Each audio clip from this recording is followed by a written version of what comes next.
Welcome to another edition of For the Health of It. I'm your host, Corian K. Paget, and today I have with me Coach Javin Dodd. Javin, how are you doing, sir? I'm good. Thank you for having me. Thank you. I know the pleasure is mine, man. Hey, I appreciate you reaching out and asking to get on, bro. Yes, sir. I've been wanting to get you on, man, and thank you so much. I appreciate it. I've been seeing you, everybody been coming on. And I'm like, man, this would be a good time for me to work on. This is speaking more because now that I'm coaching collegiately, you got to be able to recruit and talk things to out there. So I'm still working on that, getting out more. So definitely is going to be a good experience being on your podcast. Definitely will, man. So, for the listeners and the viewers out there, me and Javin, me and Coach Dodd, go way back, man. What, Yeah. 05? 05, I think is when Yeah. we first met. Oh, 05. That's crazy, man. You were at Goucher High School. I was at Biloxi High School. Yep. Now you would let's just clear the air. Clearly a much better athlete than I ever could dream of. But for some reason, he was at this. We were both at this athletic training camp, and that's where we met, man. I don't know if we were the only two black people there, but if we weren't the only two black, okay. Yes, he was. All right, I definitely remember being if not the only two, like 2 or 3. So, man, it's always good to see you, man. Yeah, I remember we were a lot younger, a lot skinnier, but it was definitely. As soon as we met, man, we kind of clicked. We were like, oh man, you taking this too? Because it really was like a volunteer. It was it wasn't like it was hours because we were thinking about our paths, what we were gonna do. So it was crazy meeting up because it wasn't something that I would normally do. I don't even know how I heard about it. I just knew like, no, this is what I want to be. So it was really a dope experience. And then I still remember how to do the figure 8 stuff from there. Facts, man. Hey, that's crazy. It is. All right, man. So let's talk about your history, man. So we met in 05, and that started our junior year. All right. Katrina came in August that year. So how was Katrina? Because I always hear about how Katrina affected Gulfport, Biloxi. You know, basically, I know it affected everybody here on the Gulf Coast, Mississippi Gulf Coast. Right. But how did it affect y'all over in Goshen? Goucher, we got a lot of flooding. So it was kind of close to Prescott. I think, what was it? No, that was I forgot which one, but I think Waveland or something like that got hit something bad. But we got hit a lot of flooding. So we had a lot of flooding. We was attempted to go on top of our roof because we were like, man, if we get any worse, we want to get on our roof. And not the best thing that I couldn't swim at the time, so I just learned how to swim. So the only person who knew how to swim was my dad. So it was going to be a bad situation because it kind of surprised us. We thought we were going to be that bad, and we stayed. You know, we shouldn't have stayed, but it was a lot of my friends had to swim at their house and all that kind of thing. So Goshen got hit really bad with the flooding. That really cost a lot of people their homes and everything. So we got hit pretty hard. Okay. Yeah. So basically, it's about the same as in Biloxi, man. Just hearing you talk about it, dude. Had we stayed at home, me and my mom and my cousin and my sister that were at our house, had we stayed there, oh no. I'm saying it, and people don't believe it. They think I'm being hyperbolic, but dude, somebody would have done it. Somebody. We stayed in a one-story house. I believe it because I'm from Biloxi, because we stayed there because I moved to Goshen later on. Right. But my grandpa's house, he had a house there close to the lighthouse, so it was over there. Right. So his stuff, he had a 2-story house too. It was over there. It was over that. So I know at the time Biloxi, if you was there, like I thought that definitely I get you on that. Oh yeah. Now who your people in Biloxi? Well, currently, my dad, he's from Biloxi. Elvis died, so he's there now. My dad and my stepmom are there. Most of my family in Gulfport now, but shoot, all my everybody moved out by now. But the Dodd family, we known for, what is it, Oak Street or something like that. Yeah. So we've been out there. I went to middle school. Well, I went to elementary there, middle school there. And then I left. So I did. Actually, I went to elementary there in Biloxi as well. I forgot the schools, but I was there for a little while before I got up out of there and went to Goshen. And Where I moved a lot of places. Okay, that's what's up, man. I ain't know that. That's cool. Yeah. So, I assumed when I first met you, because you was tall, you played basketball in high school, but track was your number one sport, right? Yep. So tell me. I actually played basketball later on. I started late. I started back in 11th, 12th grade year because, I wasn't really playing sports. It was really focused. My parents didn't want me to get in no trouble. So I didn't play sports until my 11th, 12th grade year, almost on the team. So I started basketball and, I started getting better later on. But for football, I knew, now this ain't me. And so what happened in Goucher, that 11th grade year, I went out there and jumped. And after that one jump, I was like, oh, that's pretty. It says pretty far. I'm like, okay. And so ever since then, it trickled to me moving to Alabama my senior year, my second half of my senior year in high school. I moved to Alabama, Mobile, and I had a couple of schools, but my dad went to South Alabama, and he asked, Lee Evans. He's a Hall of Famer. Gold medalist, 1968, and he asked me what I need to do to get a scholarship. And he like, oh, you need just jump 23. And so we went outside, went to the thing, and I just jumped it.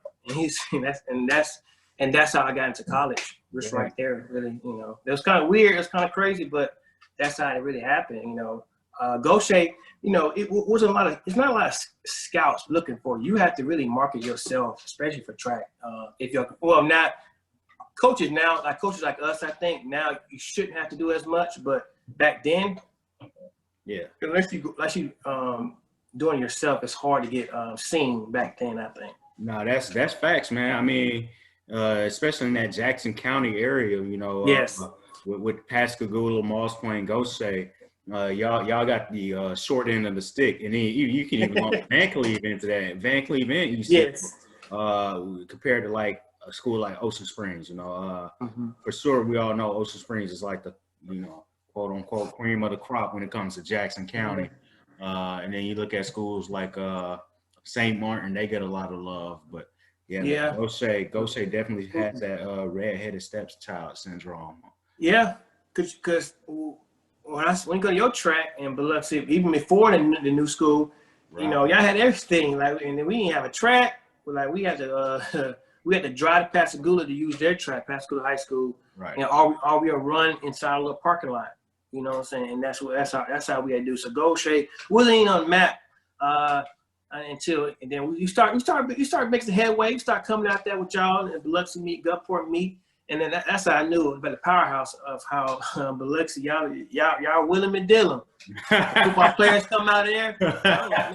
You ain't been all season. All of a sudden, you've been winning the whole year. And all of a sudden, you get somebody come at the last part of the season, regionals. Oh, yeah, he ain't play football. That's the worst. Yeah. Man, hey, but your class, that group of y'all at Goucher now, y'all had some hitters too now. Yeah. I don't know if Ike Cherry ran track, but I know Ike and then Jimmy Royster too. So Jamie? Yeah. That boy. And what's my boy name? Gainer. What's Gainer's first name? Mario or something like that. DeMario Grant Gainer. Yeah, he was a big football beast as well. Yeah, we had a good sprinter, a lot of good sprinter, but definitely Jimmy. He was faster than me. Like he was faster than me, definitely. And the 100 and all that stuff. He was a pure sprinter, boy. He was a real good runner. I had real good speed, which helped me as be a good jumper. Gotcha. Okay, so you get your scholarship. So what high school did you go to in Alabama, in Mobile? I went to Davidson High School. Real talk?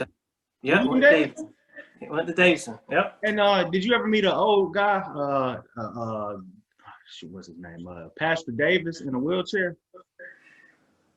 Yes, I know you're talking about. I know you're talking about. I thought you were gonna say somebody else, but yes, I do know him. I was thinking about you finna say this guy that actually taught me how to triple jump, but I know who you're talking about. So I did meet him, but I didn't say much there because I came my second year. I came in December, January when I went to Mobile, and that's crazy. I'm always back then. Even that, I was a real shot person. I ain't saying that much to nobody really. Right. So all I knew was track, because really because they had to take tests. I passed all them tests for seniors to graduate, so all I had one class at Davidson, and so I just had track, and so that actually helped me. And that move helped me get seen a lot. I could have went to a lot of different schools, but just having that coach to believe in me, like, to do this, and that changed my trajectory.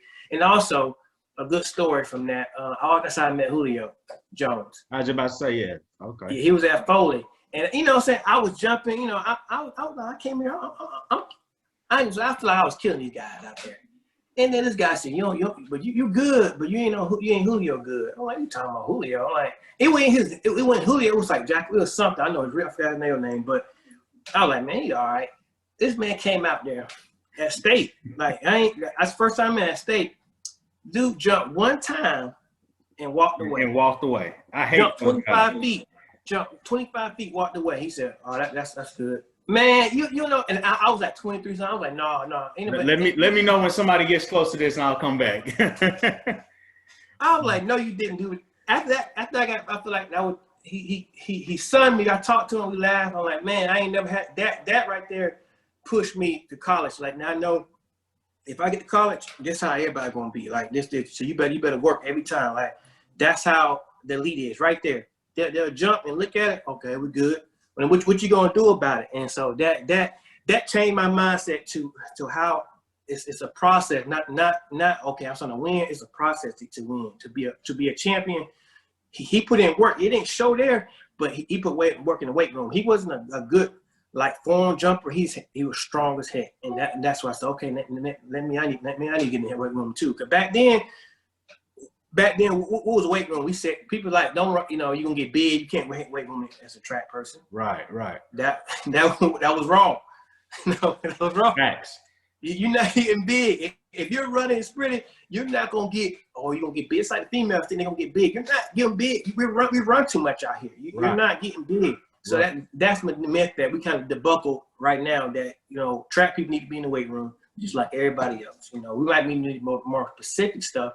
Power, lifting and all that, but definitely need to be in the weight room. So I learned a lot from that, from Mobile, Alabama. They taught me that. So dope. So a couple things about when I asked you about Pastor Davis, that's actually my uncle. So yeah. That's like I met a couple people that went to Davidson. So yeah, that's my uncle, man. Wow. My mom's. So him and my granddaddy. On my mom's side are brothers. So yeah, that's my uncle, man. I can call him right now if I want to. So that's crazy that you met him. That's crazy. Also, and anybody that don't know, Davidson is also where Jamarcus Russell went to school at. I do know that. I ain't gonna lie. Michael McNeil came out. Jamarcus Cousins went there too, right? Yeah. No, he went to. He went to. It was a Mobile, but I don't know. I don't think it was Davis unless he came there before me. But it was. I don't know, it was LaFleur or something. But the Boogie Cousin came out of LaFleur. Gotcha. You know what I'm saying? Right there. So at the same time, so I did meet him. This when he was, more aggressive. Right. His temper was bad. If you was roadside, this dude, he was, big as that. So a lot of people came out of the Mobile area. Like, man, these guys are really on that level. Beast like that, and that kind of up me. Like, it's different. Mississippi has some beasts, but these that level was a whole another level than I'm used to. It's kind of like Biloxi. Like, it had all Biloxi type schools and then no Goucher schools. Right. Man, I love Biloxi. I went there and I worked there for a little bit. Aspired to go back at one point, but yes. Hey, man, like we got it as far as the facilities, but right now we need Coach French. That's who's down. Excuse me, that's who's down there for football right now. He's doing his thing. He's building a good program. But yeah, we need a little. We ain't there yet, man. We ain't there yet. We need to win a state championship before I claim that. That's true. That is true. I guess, it's the facilities, like, as a young person thinking you see the facilities like, man, I wish I had this. I wish I had those little things. And like I said, track is one of the sports. it's hard to win a championship because it's an individual sports, but it comes together as a team, and that's what people don't understand. Y'all have great talent, but you're right. It's different when you have to bring together the team. Everybody's scoring together, and so that's what makes track a little tough, you know, because you still focus on yourself, but you really want to win a championship. You got to teach the kids that. Facts, man. And just thinking about, man, like you said, the individual athlete. I got blessed, dude. My first couple of years coaching, my first 4 years coaching, I was supposed to coach distance runners, right? I was supposed to coach distance runners. Like the 2 days before the first day of practice, they was like, yeah, logistics reasons, you're not coaching distance runners. You're going to be coaching throwers. So after I had went and got all this training for like distance runners, on a 2-day notice, I had to switch up and do throwers. So I didn't know any of these cats. And I didn't know, you know, I didn't know anything about throwing. Man, right. I had a guy on my team. I had 2 guys on my team that had either won district the year before or came in second for a shot put in disc. And then on the girls' side, I had a prodigy as a 9th grader. And I had 2 juniors that were beasts also on the girls' side. So I grew up quickly, but, you know, it made me look good as a young coach, man. I can't lie. Had one girl make it to state. She made it to state. 9th grader made it to state all 4 years. She ended up winning her junior year and senior year for shot put. That's the way you go out. And so, Corey, think about that. So the reason I think that you're successful, even though you had prodigy, is a lot of coaches, because I'm a jumper, so I coach the jumps. And so because I tend to coach the jumps, I may not study as hard as I should have because I think I know it. So you had to, oh shoot, I got 2 days. Oh man, I know you kind of person is, hey, if I'm gonna teach these students, my athletes, I'm gonna make sure I know what I'm doing. So I bet you was out there, you know every little thing. You're watching videos, and so that kind of helped you. It's going to help you. Going to be a head coach, better coach, because you understand, hey, stuff I'm not good at, you're going to study harder for. And so that I think that really that actually propelled you to be a better coach. Because now you just can't go off my top of my head. I'm about to learn, and you learn how to coach the athlete, not the sport, not the event. You know, because you had a prodigy. Let her be a prodigy. Yes, you probably had, okay, first we'll do a power throw. To stay there until we learn technique, because you already can throw far. You know what I'm saying? I'm just gonna tweak little things as you go, as you develop, and that's how. Well, of course, she probably took a downgrade as she started learning technique, right? Right. And she got better when she put the technique into her prodigy skill, and that takes time. That's what people understand about track. You might take downgrades in whether the college or anything once you start learning, but then you're gonna prepare quickly. Boom! Once you get everything together, because you got like skill with the correctness. I can be fast person in the world, but if I don't know how to run right, I'm wasting time. I'm not gonna win. And so that's why I think that made you have to, okay, shoot, what, coach? But that shows nothing. You didn't say, oh no, I can't do that. Some people say, no, I ain't gonna do it. You told me I gotta do this. I'm not doing that. And then that would stifle your growth. Facts, man. I know I definitely wasn't turning it down, man. At that time, I think I was like 23, 24.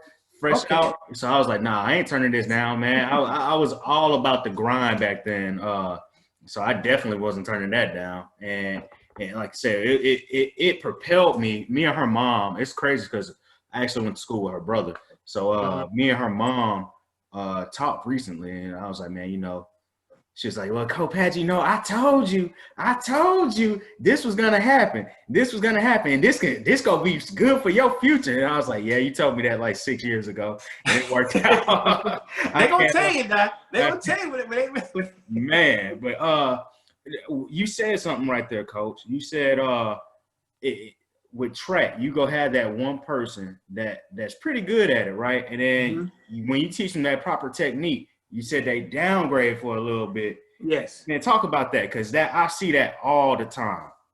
So I'm gonna take the jump because I'm a jumper's coach. So initially when kids jumping, say you know, hang whatever they technique they want. So when you just tell them run and jump, they're gonna run real fast, pop. You say, oh man, this kid he went far. He just went like a half approach. And so now I start teaching, okay, for you to stay in the air, you have to have a knee drive, right? because as soon as you start moving your legs down or look down, you're coming down, right? Oh, okay. And as soon as you add that in there, they understand the concept. To me to go far, my speed takes me out, right? So that's how I get my distance. But my height is going to help me get up and get my feet out. And so when they start thinking about those things, the kind of things, it kind of gets boggled down. And now they forget about their natural ability. They start focusing on, okay, coach told me to drive up. And now it's like a robotic, or it's frustration. And so in track, that happens because high school is not so long. The season, you got so many jumps in between. We got so many jumps, right? Right. The mentality in high school, and with kids, I'm trying to break even. Well, I'm not in high school no more, but mentality in high school is every jump, they trying to be a PR, a personal best. They get frustrated, and I let them know, early season is for you trying to be a master jumper, what I call my jumper master jumper. You trying to become a master jumper. Just like if you're airborne, you got to take jumps to do that, you know? And so as I start teaching you how to fall, how to do that, you're going to think about stuff and you're going to take steps back. Even with sprinters, they do the same thing. But more you add, the more they're going to take away. You got to teach them. This is part of the plan. I got this marked out. I know you're going to downgrade. That's why I like to show kids, athletes, different marks where they are starting later on and say, hey, you took a leap back, but now look in practice. I ain't show you this. I didn't show you the mark, but you were jumping 22 in practice, but you never knew.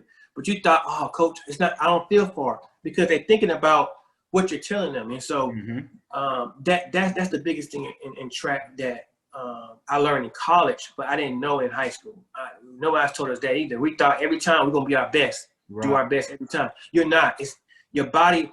Stuff gonna happen. Sometimes meat is gonna be about, okay, not scratching, or okay, let me get my feet out. You have to pick little things. And so if you think, okay, if kids think, okay, this mark defines who I am, this, okay, whatever I jump defines who I am as a jumper, then they're all gonna be like this to you.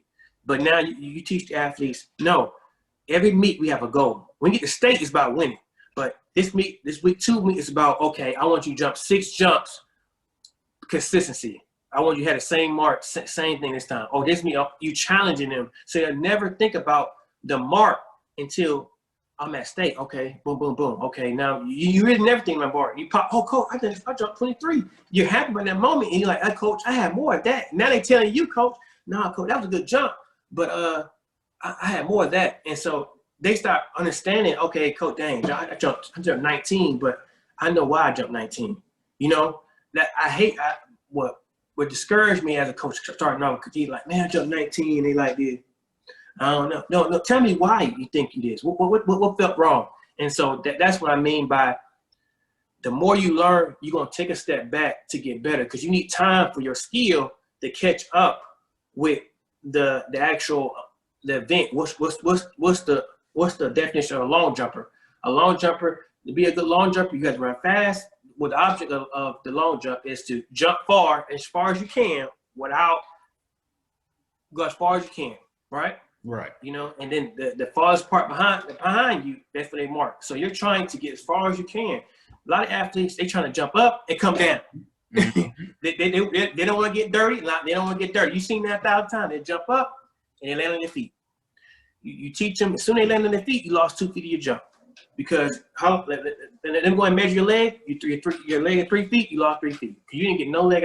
And so that you teach those little things to break that mentality of, you know, if I ain't winning, I ain't getting better. Like sometimes I feel lose, like, man, you jump bad. I'm like, nah, you jump 18, but look at this. Let me show you this. Look at the height you did. They like, oh, dang, okay. They start seeing the good, and that's why you should videotape the athletes. Facts. And break the tape down and tell them what I'm not trying to talk about deep knowledge sports pedagogy model. Right. Breaking down to the littles and understand, hey, this is what you get your feet up and keep it up. You know what I'm saying? And teach them what you're looking at. Right. So now they understand, yeah, I took a step back, but I got better at this. Okay. All right. So before we get too far, man, hey, look, I forgot to I mentioned you, my homie and whatnot, man. Where are you working at now? So I'm at Goucher College in Baltimore, Maryland. So I'm in Baltimore, Maryland now. So this was my first year out here. I left from I was coaching at Bryan High School, which you saw me at, and I was helping with the University of Alabama strength and conditioning. I was helping with tennis and things like that, helping with the weightlifting there. So so I decided to come out here, get a chance to jump into the collegiate realms and then work my way up, you know. Okay. What's up, everybody? It's Austin here. Continue to watch the video. But first, let me tell you about For the Health of It merchandise. This is it. This is it right here. The link is in the bio. Make sure to check us out and show our brand some love. Show For the Health of It some love. Subscribe to us now. Do it. Like the video and continue to come back and watch. And cop some of this merchandise. We're here for the culture and for the health of it. So get it. For the health of it. Hey, you just said you were doing some strength and conditioning for the tennis team. Right. You got your CSCS or anything like that? Yes, I did. That's where I went to University of Alabama for. Well, I went there to teach physical education. So at that time, that's when I learned about CSCS, helping with the University of Alabama strength and conditioning program. So I ended up getting that last summer. Yeah. Okay. Hey, when we get off, man, I got to get you on that the African Americans Performance Coaches Association. I didn't know you had your CSCS, man. So it's like a little network of African American performance coaches, and it's basically just we're networking, we're trying to help each other out. Okay, yeah, definitely. Because this is gonna be my first, because I'm also doing strength and conditioning with the track for my program. So it's definitely, because so I just got it, so I didn't think about it's a network of people, because really I didn't really see how much important it was until I started doing it. At Right. first, I was just one of those coaches. I'm a long jump coach, triple jump jumps coach. I knew about lifting as an athlete, but learning that kind of helped me as a coach as well. Learning that piece of it, it changed a lot. I learned how to do different specific things to help jumpers. Right. So I'm definitely can't wait to meet up with everybody. Definitely, man. So let me ask you this: you hit me up and you said one thing you want to talk about is helping an athlete choosing the right coach versus the big name school. Talk to me about that. Right. So definitely, I think that's the biggest thing, because I hear now that I'm recruiting, and I'm just sometimes I'm from a distance hearing little things like that. So the goal is, I'm going to go to Division I, I'm going to big name school. Even though I went to Division I, the reason why I went to school because of the coach at the time, and reason why you want to do that, because if you go to a big name school, which is good, we all want to go to the big whatever school you think is big. You always want to go to school, but say you jump to 25, that school may have 6 people that jump 25. Yes, you're on that team, but did you look at the growth of these athletes? Are you gonna jump 20 and stay at 25, 26? Are you gonna stay? Are you gonna get better? And so a lot of kids, they look at the head, they look at the school, but they don't look. Okay, who's an event coach there? Okay, you are using NCAA rules, but I'm gonna find out a lot about. I'm gonna have to ask this player. Let me ask you about what do you like in me? And so you have to ask them, what do you like? What do you see in me? What do you see? What's your vision in me? What's your goal in me? And I tend to ask that. A lot of coaches be surprised. Okay, they ask me a question. That's why I teach I ask them a question. What's going on there? Because you might have the gear. Like I'm going as a Division III school. We got all the gear that Division I got. The only thing the difference between Division I and Division III is the number of sports. The competition is still good. You know that it don't matter. Everybody rolling, right? It just, what is your preference? Maybe your preference is to go to the school, but if you go to the school, you can get lost very quickly. And Division I schools, they don't give you a lot of time to figure out, if you're not jumping good, okay, we're going to take this away. We're going to take this away. Other schools might give you some time. Okay, give you some time. You got your freshman, you're learning. Some schools want, hey, you didn't jump this. Hey, we bought time, our money. We put a full ride on you, and you're not jumping good. Well, we're going to have to take books this time. You heard about that. Yeah, you know what I'm saying? And so if you didn't choose a school who that is going to help you worry about your development more than, okay, the number. If you don't hit this number, well, I see you. You know, and so that's why you have to choose a school, university. Of course, your education first. We're going to allow you want to take the stuff you want, but you definitely want to find out about what your bench coach. If you're a sprinter, look at your sprint coach. Your head coach, you probably never ain't gonna talk to them. You know, so you have to understand. You have to understand that is more important. You're gonna be around this person for 4 years, Lord willing that person leave. You're gonna be at practice every day, meets. This person gotta know how to talk to you. Can this person talk to you? Can this person understand you? Or this person old school? He not understand. He don't want to hear none of that new stuff. What you talking about? He want to hear you. You know what I'm saying? So that's a bit. And black kids are shocked. They get to school. Okay, I got this nice shirt on. I got this big A on, and you get there, and they're like, all right, you know, they don't even know you there. Mm-hmm. If you ain't running with the top 3 practice with them, I didn't know you were here. Oh yeah, you run right behind them. You'll get lost. Of course, some athletes that propels them, but if you want athletes, you know that you need somebody to believe in you, trust in you. Don't look at the big school. Don't look at the vision. Look at, okay, let me see if I can find this coach. This coach who reached out to me. Okay, what you like about me? What is your philosophy? What is your thing? And that's big for kids, but it's not too big. You finna get 4 years of your life to somebody. They want you for a reason. They either want you to help them make them money, make them look good, or they believe in you and they want to work together with you. And that's what I'm trying to get athletes to see. Is a coach want to work together. He want to see you grow more than you grow. You know what I'm saying? He want the same thing you want. You know what I'm saying? Right. Yes, he wants you to win stuff, but if he see you improve, that gonna mean something to him. He saw something in you when he saw you jump. You know, I see this mark. Let me go see you. You know, and so that's what I'm hoping for. I am Division 3 level. I always been Division 1. I thought the same thing, and I understand it now.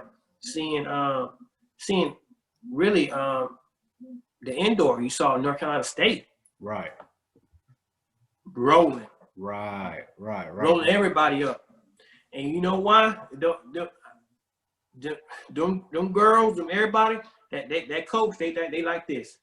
They you know. You know what I mean? It ain't no big A, ain't no big F, and it just, coach, I'm here. Let's go roll. Who up here? Who line up? I don't care what you line up. I don't care USC, anybody. Big 10, FBC, I don't care what he is. Run up on me. We gonna roll them up, coach, because we did this in practice. And so you want the coach, like me starting coaching will intimidate me because I look at that coach. Everybody other coaches, why they like, and me, I'm more. I want to be in the fire with you. Right. You may like a coach like that. You may not like coach, but I'm a coach like, hey, I'm with you. Let's go. Like, I'm not going to go crack, but I'm like, hey, I believe you. I want you to know I believe in you. I'm watching. I'm with you. These Sunday coaches, you go to the meet, you'll never see them again.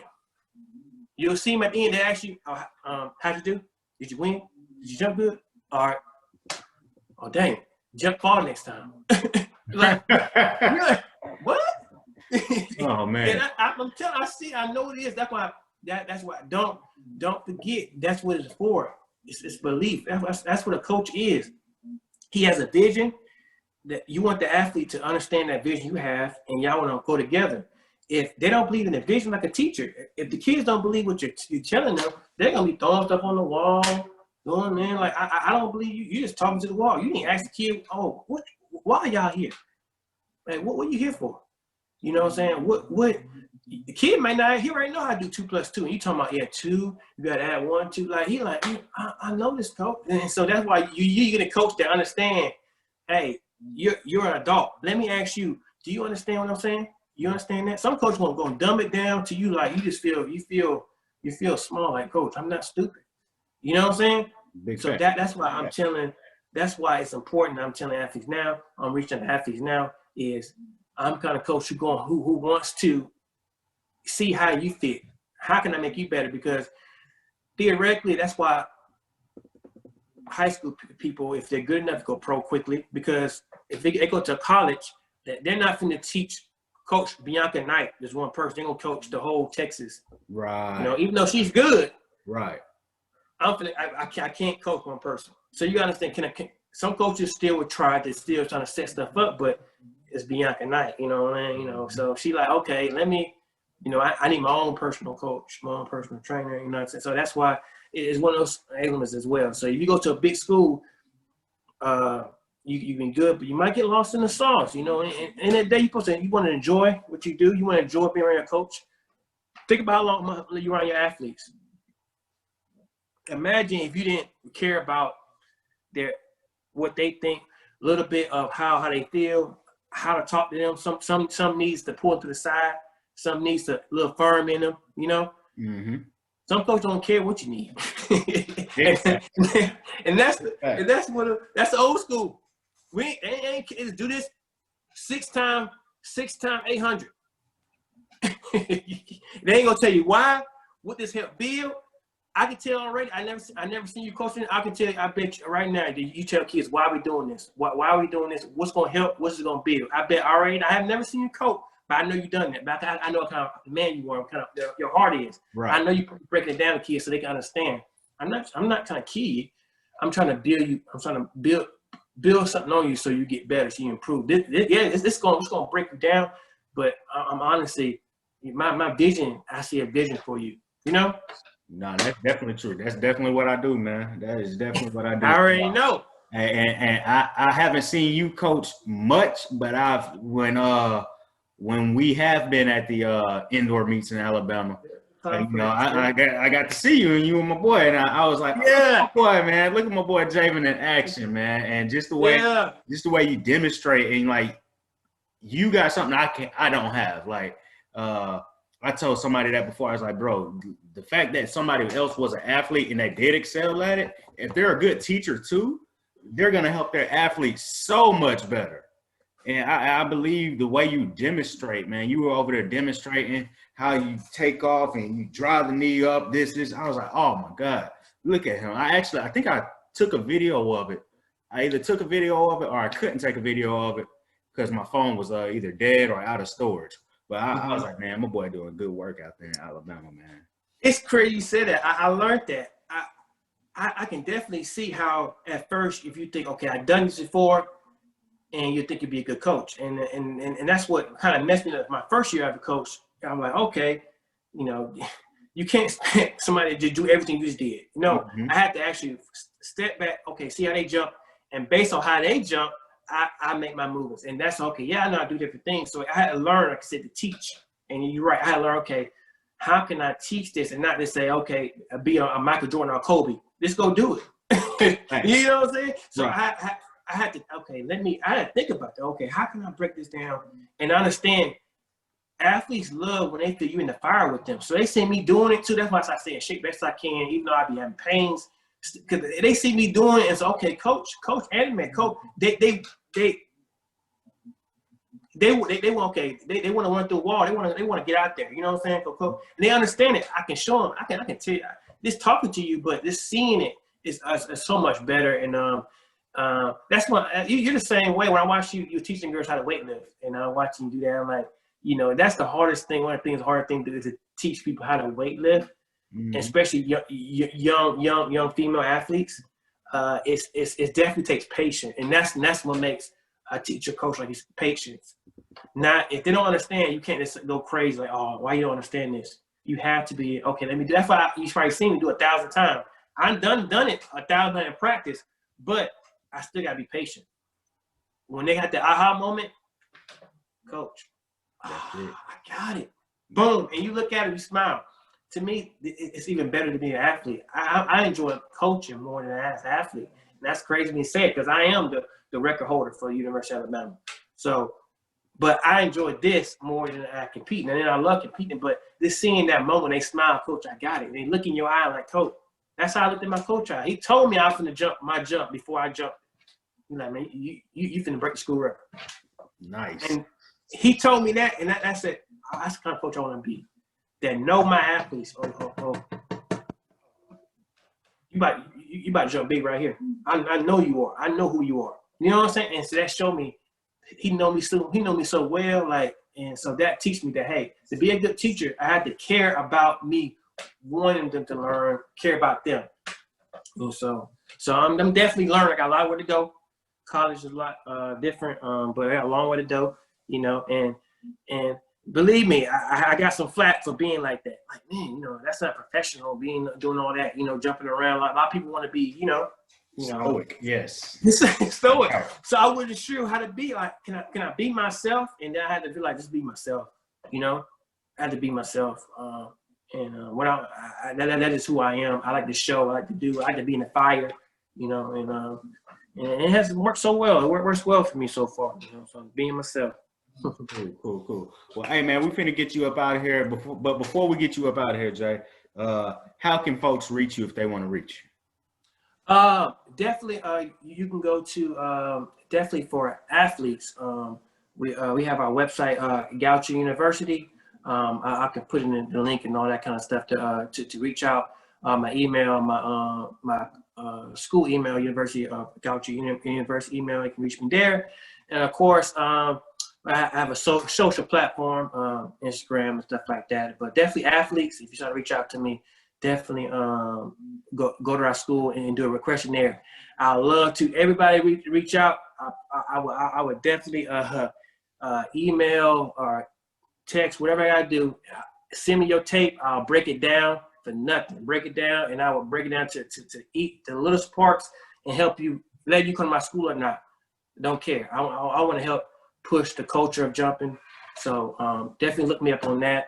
And I'm also on YouTube as well. I don't post nothing there, but you can find me there with my email. So I post that as well in the description as well on our podcast. So yeah. So yeah, all of this is right below. All of this is below his Instagram, Facebook, and his YouTube and his school info. So hey, if y'all looking for a good coach to work with, that's my guy Javin Dodd. Javin, we appreciate you coming. I appreciate it, man. Yes, appreciate sir. it, my brother.